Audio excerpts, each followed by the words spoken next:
Republican Senator John McCain has criticized last month's agreement with Iran. The senator's with us this morning. Good morning. Good morning, Nice Charlie, to have Norm. you. What a nice place, huh? Thank you. Much nicer than your digs in New York, I must Well, say. that's a pretty good studio, though.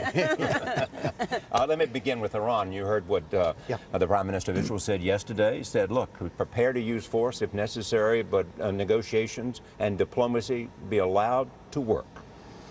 Well, if you believe that the deal that's been made is valid and allowing the centrifuges to continue to spin with a tacit agreement that Iran has the, quote, right to enrich, which is in violation of 4 UN Security Council agreements, then you may want to pursue this.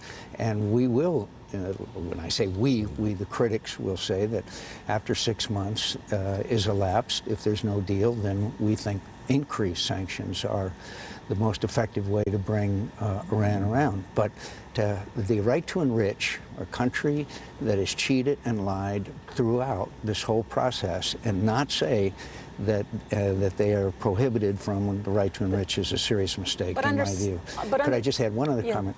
We're turning an arms control issue, which is important, and ignoring the regional conflict.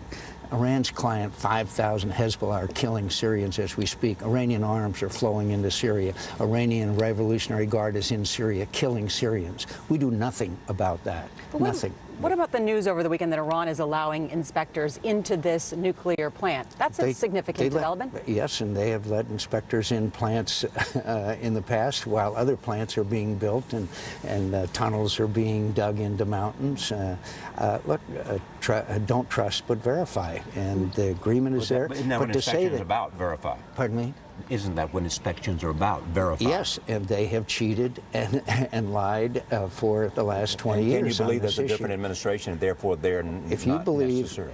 again, I've seen this all the way to Soviet, Charlie, back to Soviet. There's good guys and bad guys. There's one guy in Iran. His name is the Ayatollah. He calls the shots. So this, it's sort of like the Medvedev thing. We can work with Medvedev, when we know that he was the puppet and Putin is the guy. And all over the world, the United States credibility is at stake. Let's turn to Afghanistan, Sure. America's longest war. Secretary Hagel just there, but unable to meet with Hamid Karzai because he's in Iran. It's remarkable. It is a remarkable and not enough noticed event that we with the commitment and sacrifice we've made, can't even meet with the president of the country. So what would you do?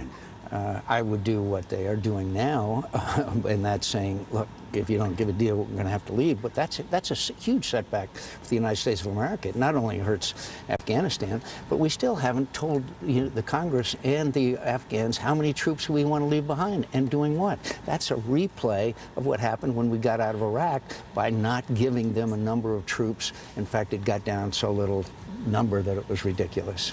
All right, Senator. Good to see you. We squeezed a lot in. Good to see you. Thanks.